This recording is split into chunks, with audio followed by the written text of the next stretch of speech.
we had to invent, craft, you might say, a lot of language. And that often happens when you present new ideas. You need sometimes new language to communicate it. And we were trying to capture the reality that that when entities are juxtaposed to each other, usually in proximity or in time, that their meaning tends to transfer from one to the other. So if you have an entity that carries a lot of positive meaning to an observer, then if you juxtapose that entity to another entity, the second entity is apt to benefit from the positive meaning and imagery carried by the first one and improve its own, or vice versa. Juxtaposition of a negatively imaged entity to another entity could drag that other entity down in the eyes of observers in terms of desirability or goodness or various quality dimensions.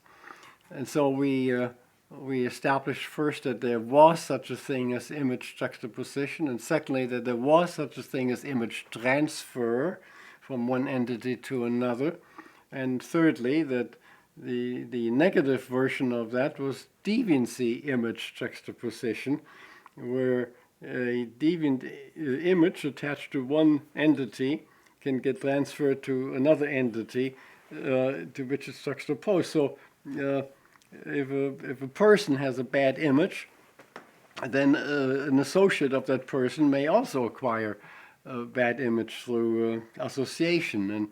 And if a building looks bad, then the badness of the appearance of the building is apt to rub off on who uses the building.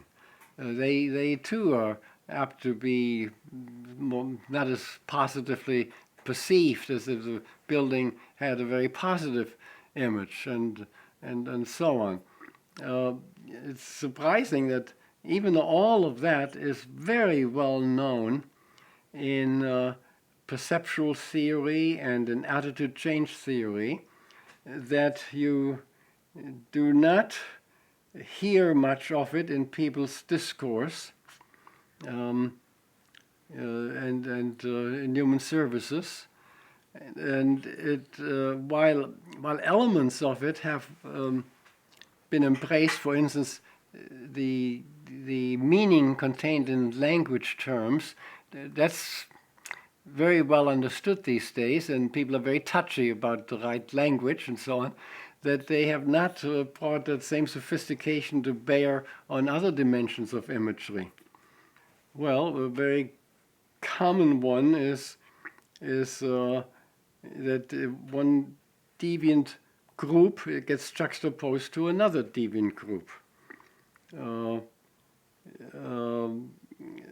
you get that when services are located close together for the same building, or where people with different impairments are served together or in close proximity to each other, and then the negative image of one of the groups transfers to the other, or when a building with a very bad history is now used as a human service setting. You can have buildings that have glamorous images, glamorous histories, and you have buildings that may have been associated with crime or vice or something, and you cannot expect that that people will absolutely totally ignore these things.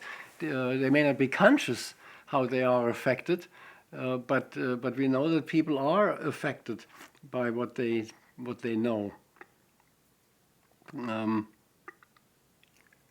Activities, a lot of activities carried on in human services or by devalued people are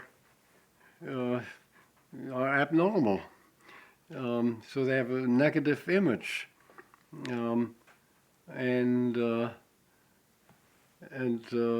so the negative image of the activity rubs off onto the people who are engaged in it.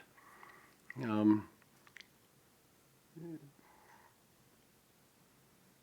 very favorite activity in a lot of work programs, had something to do with garbage or recycling, and that's socially a desirable activity, but it is not a garbage and things like that don't have positive images. They have negative images, and so when you consistently see a particular group of people involved in that kind of work, then that group is put at the risk of being garbage images, particularly if they were already stereotyped as cast off, surplus people or something like that.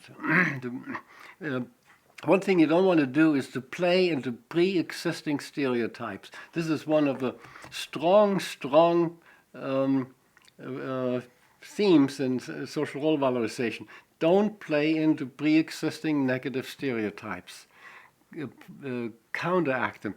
Elicit stereotypes that are just the opposite to the negative ones. Or the object of pity or charity, you find in the media all the time, and in fact, a lot of the efforts to raise funds on behalf of societally devalued people seize upon those pity and charity images, which is successful in raising funds. People respond to by being generous and donating money, but it continues to emphasize the negative stereotypes that people have had for maybe thousands of years of a particular class of person.